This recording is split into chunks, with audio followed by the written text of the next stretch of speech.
Hindi mo aakalain mga boss na pwede palang pagsamahin at masarap palang paghaluin ang sambal embe ng Indonesia at pork pinakutsan ng Visayas. Pangulam, pangpulutan, bahala ka na.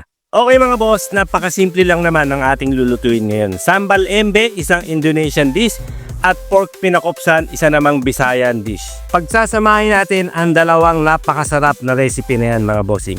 Lagyan lang natin ng isang tasang tubig, suka, konting asin, bechin, depende yan sa inyo mga bossing, pamintang pinong-pino, at syempre maglalagay tayo ng luya. Labasin lang natin mga boss, kakamayin ko na. Pakukuluan lang natin yan hanggang sa matuyo mga boss. Okay mga boss, muli natin balikan ang ating niluluto. Huwag na natin takpan mga boss para mas mabilis matuyo. Muli nating haluin mga boss, medyo natutuyo na siya, konti na lang mga bossing at mapiprito na siya sa sarili niyang mantika.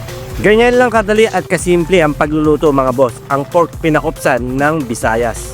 Ito na mga boss, halos tuyo na siya at napiprito na, nag-uumpisa ng maprito sa sarili niyang mantika.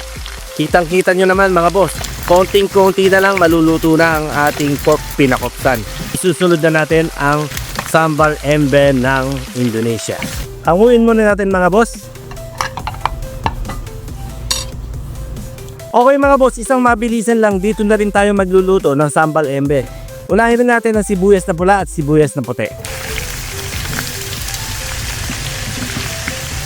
Semi-toasted ang gagawin natin dyan mga bossing. Kaya haluin nyo lang na haluin hanggang sa semi-maprito na siya.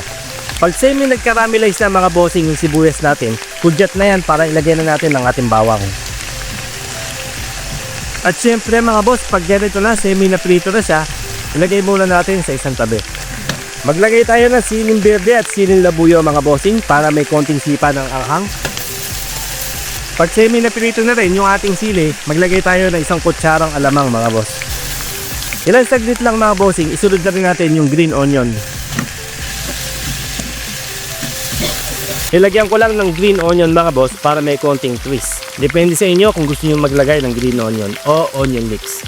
Kalamansi mga boss, 3 piraso o 4 na piraso pwede. Maglalagay din tayo ng isang kutsarang asukal. Pero tinidor ang gamit ko, kaya isang tinidor na asukal yan. Haluin lang natin ng haluin mga boss hanggang sa semi matusta ang lahat ang nilagay natin. At okay na mga boss, ito na ang sambal embe ng Indonesia. Ihalo na natin ang pork pinakupsan ng Visayas.